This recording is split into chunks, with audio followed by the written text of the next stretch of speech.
उससे भी बड़ा कोई कम नसीब होगा जो दुनिया में 60 साल की जिंदगी तो गुजार के गया लेकिन कुरान न सीख सका। सोचने वाली बात है। कुरान वो किताब है तन्हा जिसको देखो तब भी सवाब है, जिसको छुओ तब भी सवाब है, जिसको चूमो तब भी सवाब है, जिसको पढ़ो तब भी सवाब है, सर पे रखो तब भी सवाब है। इतनी बरकत वाली किताब हमने नहीं पढ़ी तो कोशिश करें बेटों को पढ़ाएं। एक तरीके से और समझा दूं, बेटे का पढ़ा लिखा होना क्यों जरूरी है। अरबाब मिंबर की दुआएं चाहिए। बेटे का पढ़ा लिखा होना जरूरी क्यों है। आज पैसे वालों को यह नाज है कि अगर हम मर गए तो जिस पीर को चाहेगा हमारा बेटा बुला लेगा पैसे देके। बड़े से बड़े पीर को बुला के नमाज जनाजा पढ़वा देगा बेटा हमारा, बड़ा पैसे वाला। लेकिन जरा एक बात बताइए, फर्ज कर लो आपने हमें बुला लिया नमाज जनाजा पढ़ाने के लिए और हम मुसल्ले पे खड़े हुए। अगर आप हमें जानते हैं, हम आपको जानते हैं, तो हमारे जहन में इतना ख्याल होगा कि भाई बड़ा अच्छा आदमी था, हमसे मोहब्बत करता था। यही तो आएगा जहन में, यही तो आएगा जहन में कि बड़ा अच्छा आदमी था। हमें जितनी दुआएं दुरूद आती थी हमने सारी पढ़ी, नमाज जनाजा पढ़ाई चल थी। लेकिन अब सोचे मैं कुछ भी हूं, पूरा हिंदुस्तान मुझसे प्यार करता है, अल्लाह उसे उनके प्यार की जज़ा दे। मगर सुने, मैं कुछ भी सही, बताइए क्या आपके लिए मेरे सीने में वही दर्द होगा जो आपका दर्द आपके बेटे के सीने में होगा? हो सकता है मैं कितना भी आपके लिए रो लूं, लेकिन जो गम बाप की जुदाई का बेटे को हो सकता है ना, वो मुझे नहीं हो सकता। या बेटे का गम जब आपको होगा वो किसी पीर को हो सकता है, किसी मौलवी को नहीं हो सकता ना। तो फिर बेटे को हाफिज बना। इसलिए कि मैं आया, मैंने पढ़ा जरूर, दिल से पढ़ा, लेकिन जिस दर्द से बेटा मुसल्ले पे खड़े होकर पढ़ेगा उस दर्द से मैं न पढ़ सका। फर्क कितना है, जब बेटा मुसल्ले पे खड़ा होगा, बाप का जनाजा सामने होगा, तो वो देख के आंख में आंसू लाएगा और याद आएगा उसे, ये मेरे मालिक ये वो जनाजे में लेटा है जिससे कभी मदरसे से मैंने खर्चा मांगा था, तो इसने टूटी हुई जूती तो पहनी थी लेकिन कुरान का खर्चा बंद नहीं किया था। खुद तो पैबंद के कपड़े पहनता रहा लेकिन मेरे मदरसे के लिबास में कमी नहीं आने दी थी। ये मेरे मालिक आज ये वो जनाजे पे लेटा है जिसने कई कई दिन तक बिना नाश्ते के खाना पैसा कमाया लेकिन कभी मेरे खाने के खर्चे में कमी ना आने दी। जब बेटे के सामने बाप की ये कुर्बानियां होंगी तो मुझे पता बेटे की आंख में आंसू होगा कि नहीं, बेटे के आंसुओं से बाल चेहरा तर होगा कि नहीं। और जब कोई भी बंदा रब की बारगाह में आंसू गिराता है तो वो इतना करीम है, इतना करीम है, उसकी शान तो ये है अगर ना मानने पे आए तो पहाड़ बराबर सोना दे दो, वो तब भी राजी नहीं होता है। और अगर राजी होने पे आ जाए तो दो आंसू खतरे आंसुओं के गिरा दो, वो दो आंसू देख करके माफ कर देता है। इसलिए कहता हूँ कि बेटों को हाफिज बना लो ताकि तुम्हारे जनाजे के सामने जब बेटा कुरान पढ़ेगा या तुम्हारे जनाजे के सामने बेटा दुआ करेगा तो खुदा की कसम उसकी पलकें भीगेंगी, वो बाप की मग़फ़िरत की दुआ मांगेगा, आंसू पलक से जुदा होकर जमीन पे आने से पहले अल्लाह तुम्हारे गुनाहों को बख्शिश का परवाना अता फरमा। इसलिए जरूरी है बेटों को हाफिज बनाएंगे इंशाअल्लाह। हाँ, बेटे को दीन से जोड़िए। और एक बात और बताऊं, इन पढ़े लिखे के फायदे। आज कई लोग कहते हैं मौलाना औलाद बिल्कुल इज्जत नहीं कर रही, ये बड़ा मसला है, औलाद इज्जत नहीं कर रही। सबसे पहला हमारा सवाल होता है पढ़ाया क्या था, पढ़ाया क्या था कि नहीं पढ़ा लिखा लड़का हमारा, क्या पढ़ा गया, एमए पास है। मैंने कहा नर्सरी से लेकर एमए तक कोई भी कोर्स की ऐसी किताब दिखाओ जिसमें बाप का वो एहतराम सिखाया गया हो जो मदीने वाले मुस्तफा ने सिखाया है। 15 साल की किताबों में एक लाइन ऐसी नहीं दिखा सकते जो मेरे हुजूर ने माँ बाप के एहतराम में सिखाई है। आपने बच्चों को एमए बनाया, काश आपने बच्चों को कुरान का कारी बनाया होता, आलिम दीन बनाया होता। अगर खिदमत भी न कर पाता तो बाप का गरिबान भी नहीं बनता। बाप के मुंह पे तमाचे भी नहीं लगाते। आज जानते हम बच्चों को MBBS डॉक्टर बना लेते हैं, बनाइए, अच्छी बात है, मैं तालीम का मुखालिफ नहीं, लेकिन MBBS बनाने से पहले मुस्तफा का गुलाम बना डालो, हुजूर का आशिक बनाओ पहले, उसके बाद MBBS बनाओ। जब इश्क सीने में होगा ना तो वो खुराक दवा की बांधेगा, दुरूद मुस्तफा पे पढ़ना शुरू कर देगा। और जब इस तरह दवा देगा कि साथ में दवा भी होगी, मुस्तफा का दुरूद भी शामिल होगा, तो जहां दवा 1% फायदा करती थी वहां पे 99% फायदा शुरू हो जाएगा। ये जरूरी है कि बच्चों को हाफिज कुरान भी बनाए, हुजूर का सच्चा आशिक बनाए। माँ बाप का एहतराम अगर चाहते हैं बच्चे करें तो उन्हें इल्म दीन सिखाएं। और मैंने तजर्बा किया, अगर बच्चे पढ़े ना लेकिन 10 दिन मदरसे में अगर कोई गुजार दे तब भी वो जमाने से अलग हो जाता है। घर रह के पढ़ना, मदरसे में रह के सोना बराबर होता है। ये मदरसे की बरकतें होती है। और आज हर बंदा चाहता है दुनिया मेरा एहतराम करे। कुछ दिन पहले एक तस्वीर मैंने देखी थी और वो वीडियो बाज़ाब्ता सोशल मीडिया पे डाला गया था। सोशल मीडिया पे एक गरीब एक बाप था ना, तो उससे लोगों ने कहा कि तुम्हारे हालात ऐसे, ये कपड़े पहन रखे हैं, ये इतनी गुर्बत में क्यों जिंदगी गुजार रहे हो, बेटे नहीं है? तो जानते उस बाप ने क्या कहा था? उसने कहा मेरे 2 बेटे, एक डॉक्टर है, दूसरा इंजीनियर है। कब आप इस कंडीशन में? तो उस बाप ने कहा मैंने सारी कमाई बच्चों की तालीम पे लगा दी, सारी कमाई बच्चों की तालीम पे लगा दी। लेकिन जब वो पढ़ लिख के बड़े हुए और बाहर चले गए तो फिर हमें भूल गए। अब हम उन्हें याद भी नहीं आते, अब हमसे उन्हें वास्ता भी नहीं। अब उनकी दुनिया चमकीली दुनिया है, उनका मुस्तकबिल रोशन मुस्तकबिल है। अब इस बूढ़े बाप का क्या करेंगे? वो नौजवानों, खुदा के वास्ते बाप की इज्जत करना, बाप का एहतराम करना। मैं क्यों कहता हूं कि हुजूर के आशिक हो जाओ? इसलिए कि हुजूर का इश्क किसी का गुस्ताख नहीं बनाता है। हुजूर का इश्क हमें अदब सिखाया करता है, हमें एहतराम सिखाता है हुजूर का इश्क। जब हुजूर का इश्क होगा ना तो फिर बाप रोएगा नहीं। जब हुजूर का इश्क होगा तो माँ की आंख में आंसू नहीं आएंगे। जब हुजूर का इश्क होगा तो कोई किसी को तकलीफ नहीं देगा। जब हुजूर का इश्क होगा तो अपने अमाल भी बेहतर होंगे। हुजूर के इश्क की अल्लाह अकबर। आओ तुम एक दास्तान सुनाओ भाई, कई बार आपने सुना होगा। अल्लाह अकबर, हुजूर के चहीते आशिक हैं, हुजूर के लाडले आशिक हैं, खैरुत तबई हैं, हुजूर को देखा भी नहीं है। अल्लाह अकबर, मगर इश्क इतना है कि जिससे हुजूर का तज़किरा सुनते थे रोना शुरू फरमा दिया करते थे। हुजूर के ऐसे ऐसे आशिक हुए हैं।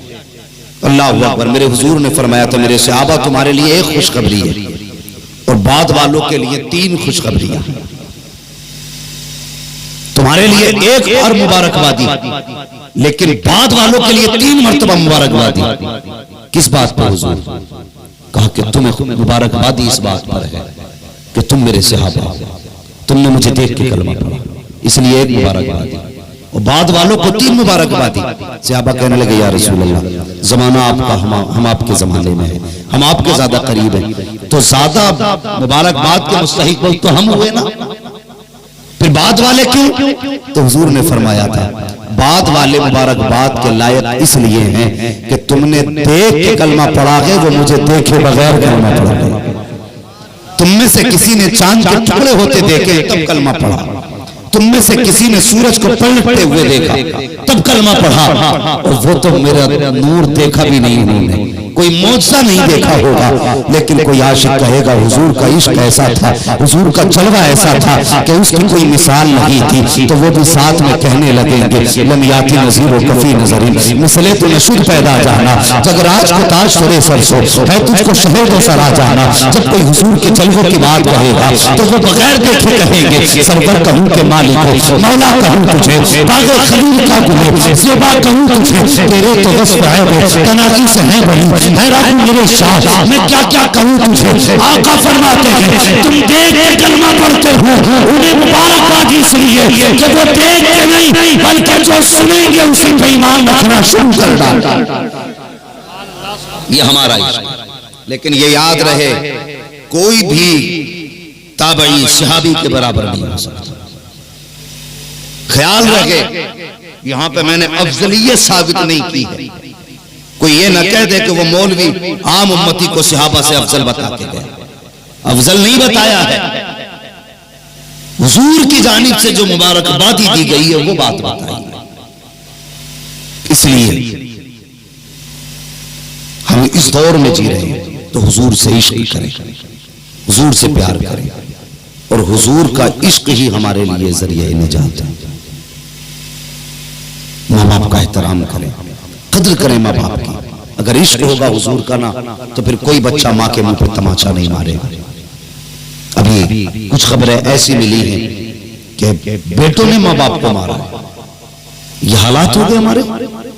हम अपने बाप पे हाथ उठा रहे हैं, अपनी माँ पे हाथ उठा रहे हैं। हाथ उठाना तो बहुत बड़ी बात है, उनके आगे नजरें उठाने तक की इजाजत नहीं है, नजरें उठाने तक की इजाजत नहीं। घूमा फिर रहा है, दुकान में बरकत नहीं हो रही, मौलाना कोई तावीज दे दो, कोई डोरी दे दो। ओ भाई तावीज डोरी बाद में ले, जरा दिल पे हाथ रख के बता, घर से आया था तो माँ को सलाम करके आया था? अगर अभी मैं इस प्रोग्राम में हाथ उठवा लूं उन लोगों से कि जो माँ से मोहब्बत करते तो यकीनन एक एक करके सब उठा दे। और अगर ये पूछ लूं कि कितने लोग माँ से इजाजत लेके आए हैं तो शायद गिनती के कुछ हाथ उठ पाए, शायद कह रहा हूं वो भी, वरना वो भी नहीं उठे।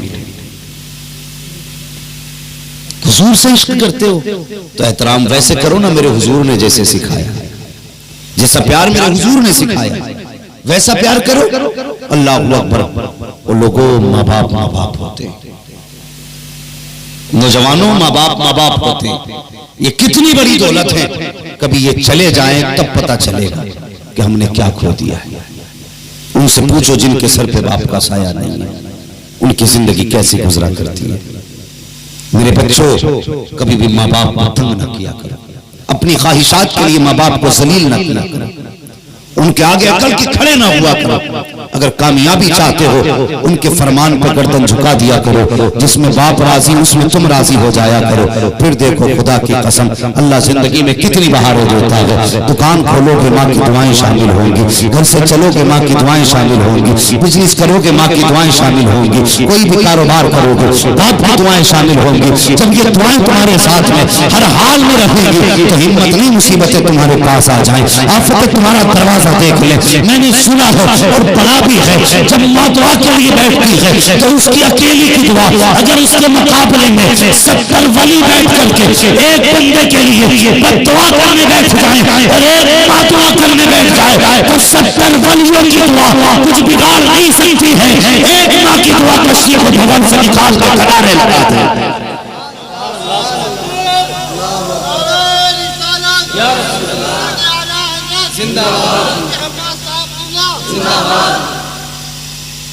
ओ लोगों, ये हुजूर का प्यार है, ये हुजूर का इश्क है, और ये इश्क ही की हकीकत है कि जो माँ बाप का एहतराम करे समझ लो वही माँ बाप से प्यार करने वाला हुजूर का आशिक है।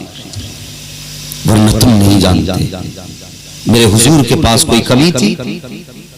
बोले कोई कमी थी हुजूर के पास? कोई कमी हुजूर के पास नहीं। जब अल्लाह ने कायनात के खजानों की चाबी हुजूर के हाथ में रख दी,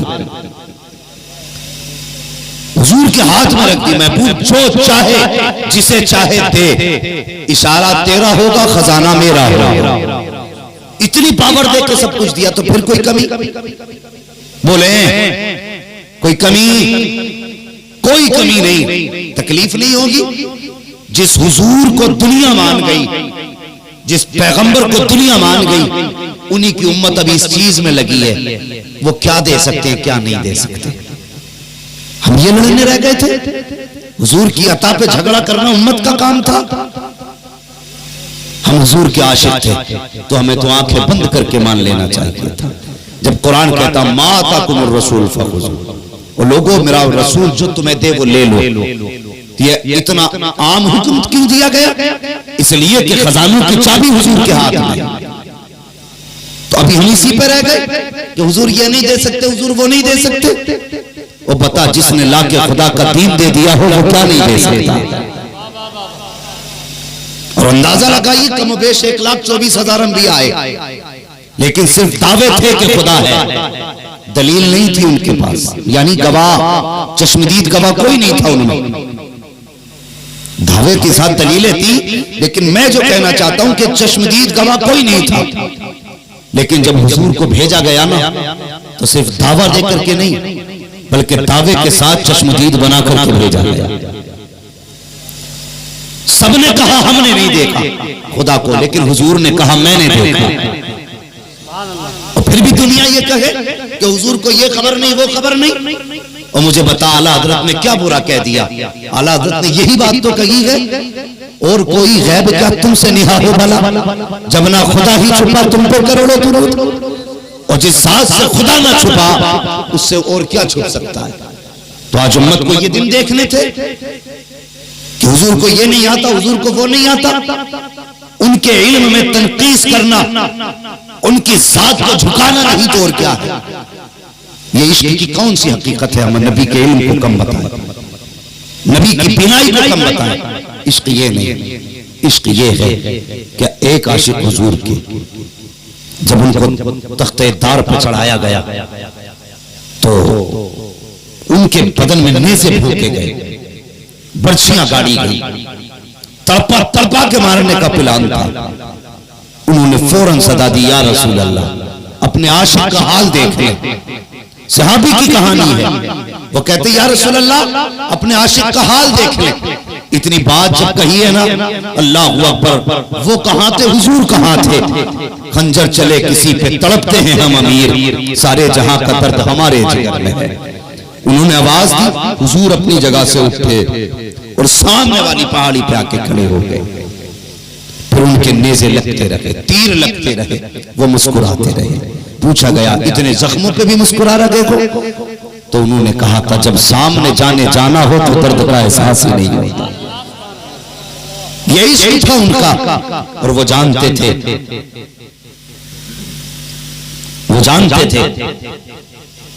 कि हम हुजूर को आवाज देंगे तो हुजूर सुनेंगे, हुजूर को आवाज देंगे तो हुजूर हमारी सदा को सुनेंगे।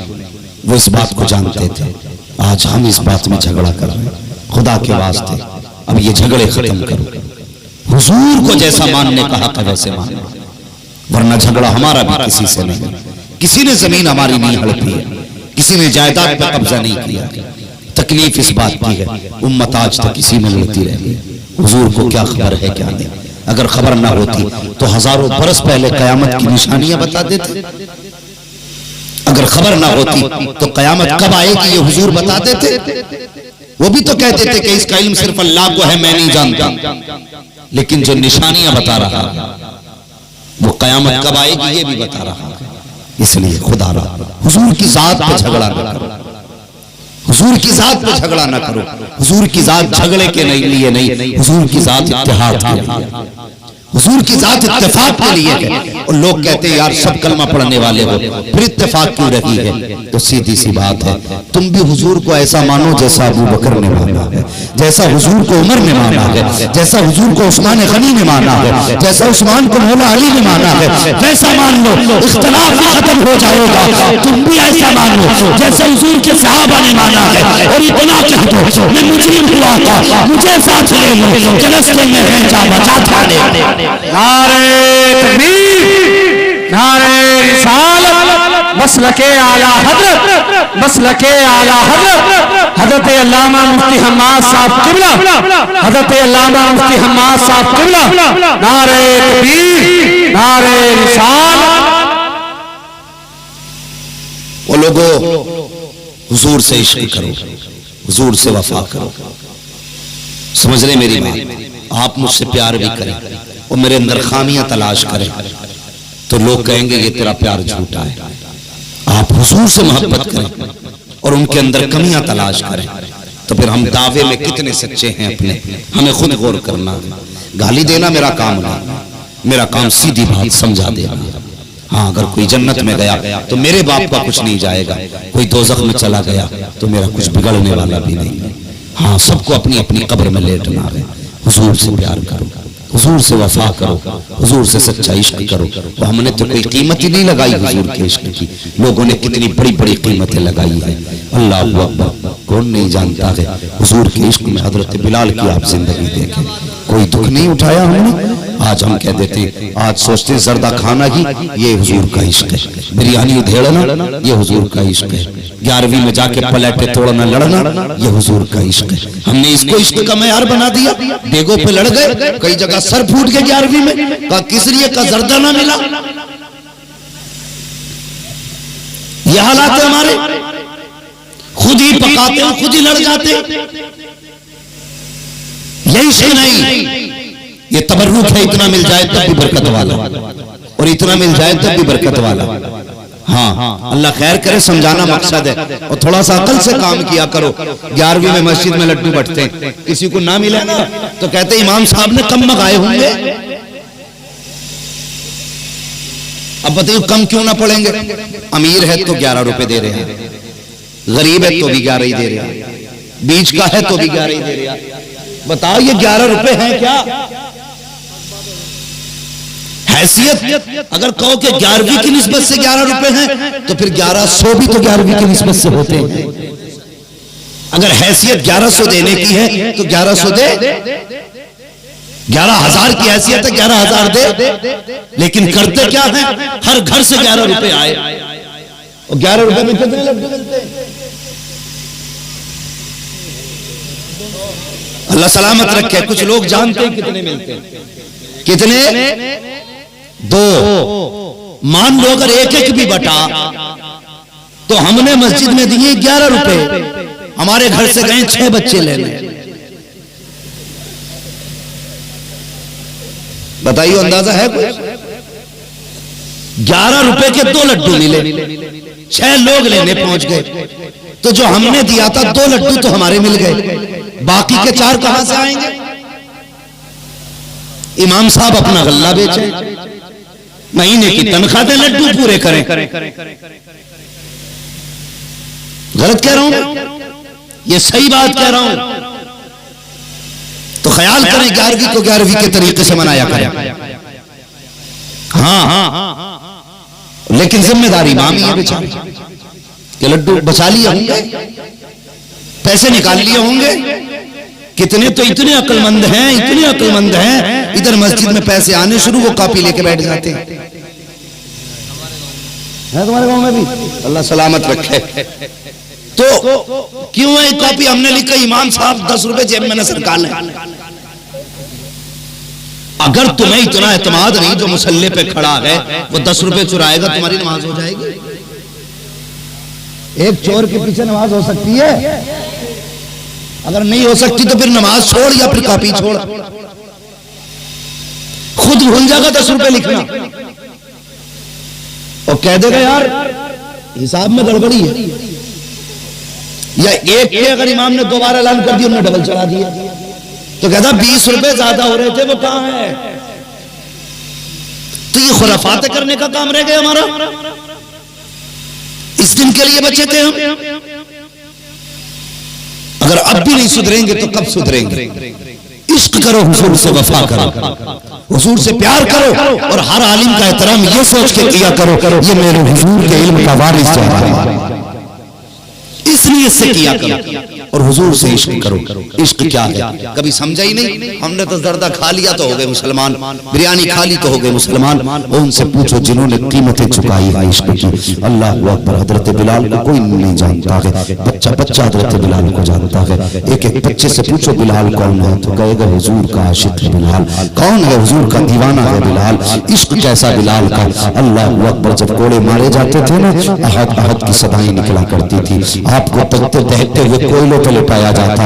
आज कहा जाए ना इस कोयले पे खड़ा हो वरना कलमा छोड़ दे, बंदा कह देगा कलमा छोड़ने तैयार हूं, कोयले पे न चढ़ाइए। ये उनका इश्क था। उनको नंगी पीट करके कोयलों पे लिटाया जाता, फिर उनकी खाल जलती, चर्बी पिघलती और कोयलों पे टपकती वो बुझ जाया करते थे। फिर उनको कोयलों से हटाया जाता था, लेकिन फिर भी कहा जाता था बिलाल अब भी मान जा। तो मुस्कुरा के कहते थे जान तो दे सकता हूं, दिया हुआ ईमान नहीं दे सकता हूं। अल्लाह अकबर। ये इश्क था उनका। और इश्क हो हुजूर से, तो फिर बंदा कहीं भी हो तन्हा नहीं होता है। अगर जंगल में भी सदा दे दे तो हुजूर का जलवा निगाहों के सामने होता है। यही बिलाल उमैया ने हाथ रखे तख्त के नीचे, दोनों पाए रखे हैं हाथ के ऊपर, और उसके ऊपर से बैठ जाता है। जब उंगलियों पर तख्त का वजन आया, उंगलियां फटी, खून बहा, पहले तो चीख निकली, लेकिन फिर बिलाल सुकून से लेट जाते हैं। सारी रात सुकून में गुजरी है, लेकिन खून हाथ से बहता रहा। सुबह को उमैया ने कहा, बता तो बिलाल आज की रात कैसे गुजरी है, अब तक कुछ सुधार आया होगा। हजरत बिलाल ने मुस्कुराते कहा, जितनी सुकून की रात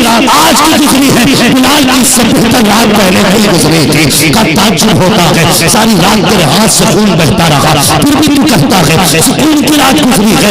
सुकून की रात कैसे गुजरी? तो बिलाल कहते हैं, जब तूने मेरे हाथ के ऊपर 10 जगह पाया रखा था, तब तुझसे चीख निकली थी, मैंने महबूब को पुकारा था, जब पुकारने की देर थी हुजूर का जलवा निगाहों के सामने आ गया था। और जब जलवा सामने आया है, जब भी दर्द भूल गया, उनके हुस्न की और हुस्न की मिठास ऐसी थी कि चेहरे में खो गया। रात कब गुजरी, कैसे गुजरी पता न चला। कभी तुम बरेली के इमाम कहते हैं, जब आ गई है तुझसे रहमत पे उनकी आंखें चलते बुझा दिए गए, रोके हंसा दिए। नारे तकबीर, नारे रिसालत, उलमाए अहले सुन्नत, मसलके आला हज़रत, नारे तकबीर, नारे रिसालत। आशिकों ने इश्क की कीमत चुकाई है। और लोग कहते हैं कोई वजीफा बता दो हुजूर का ख्वाब में दीदार हो जाए। फ्री में ही देखना चाह रहा हुजूर, फ्री में पूरी जिंदगी मेड़ा काटता रहा, अब हुजूर दिखा दो इसे। इतना सस्ता है हुजूर का दीदार। पता कब होता दीदार हुजूर का? जब दिल टूटता है इश्क में हुजूर के, तब दीदार होता है। अगर चाहते हो ना हुजूर जीते जागते दीदार कराएं, तो सबसे पहला काम तो ये कि हुजूर पे दुरूद कसरत से पढ़ा, और दूसरी बात कभी हुजूर के लिए दुख उठा के देखो। जब तुम दुख उठाओगे, खुदा की कसम आवाज देने की जरूरत नहीं है, हुजूर खुली आंखों से आपको अपना दीदार अता करेंगे। हाँ, लेकिन इश्क तो होना चाहिए हुजूर से। हुजूर के नाम पर कुछ तकलीफें तो हम भी उठाएं। उस कौम से क्या उम्मीद की जा सकती है तकलीफ की, जिसे दाढ़ी में भी वजन लगता। दाढ़ी रखने में वजन है। हम कहते हैं हुजूर का दामन नहीं छोड़ेंगे, और काम क्या करते हैं, चेहरे पे दाढ़ी नहीं छोड़ेंगे, जुम्मे के जुम्मे साफ करा रहे। अगर कहीं टीचर बन गया तो रोज रगड़ के जा रहे। ये बाल नहीं आना चाहिए। और जवानों, ये बाल इतनी बरकत वाले हैं, अगर इसकी हकीकत पता चल जाए ना तो एक बाल तक तुम नहीं कटाओगे। जितनी बरकत की चीज है दाढ़ी। मैंने तो यहां तक बुजुर्गों को फरमाते सुना, अगर सुन्नी सही अकीदा कब्र में जाता है दाढ़ी लेकर के, फरिश्ते आते ना हिसाब सवाल करने के लिए, जब फरिश्ता कफन उठाता चेहरे से, सुन्नी सही अकीदा ने तो चेहरे की दाढ़ी देख के ना ढक देता है। दूसरा कहता क्या बात है, हिसाब नहीं लेना? तो कहता मुझे हया रही है, इसके चेहरे पर मुस्तफा की सुन्नत मौजूद है। ये इस दाढ़ी की बरकत है, इस दाढ़ी की बरकत। और फरमाया गया अगर दाढ़ी में सफेद बाल बन गए और उस बालों को लेके मर गए तो कब्र में अंधेरा नहीं होगा। उसके सफेद दाढ़ी के बालों से अल्लाह उसकी पूरी कब्र को रोशन फरमाता है। लेकिन सफेद की फजीलत है तो बंदा कोई नील लगाए घूम रहा दाढ़ी में, कोई गेरू लगाए घूम रहा, कोई काली पीली करे घूम रहा।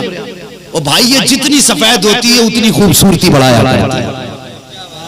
हाँ, नहीं लगता ऐसा लगा कुछ तो मेहंदी लगा के भूल ही जाऊं कई साल तक के लिए, तो निरी मैली सी लगने लगती है। ऐसा लगता है जैसे नमू ही नहीं धोया। वो अल्लाह के बंदे सफेद थी तो खूबसूरत तो लगती, तो इसे सफेद रखा करो। सफेद नाजायज नहीं है मेहंदी लगाना। कभी ये ना समझे कि मौलवी नाजायज कह के गया, जायज है, लेकिन जो हुस्न सफेदी में है ना वो किसी रंग में नहीं है, किसी रंग में नहीं है। तुम देख लेना, दो बुजुर्ग बैठा लेना, एक नीली रंग के लाया, दूसरा सफेद लिए बैठा हो, फिर देखना नूर की बारिश किसके चेहरे पे हो रही है। ये सफेदी अल्लाह की तरफ से बुजुर्गी का ऐलान है।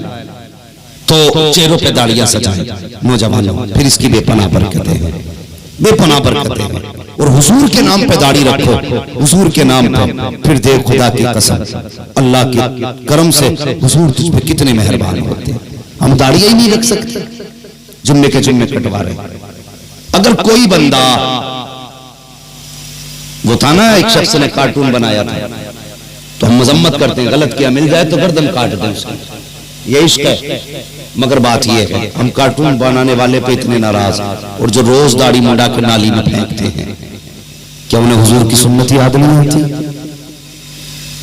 ख्याल करें, चेहरे रौनक पा जाते हैं जब चेहरे पे दाढ़ी आती है। तो नौजवानों कोशिश करो, ये मत सोचना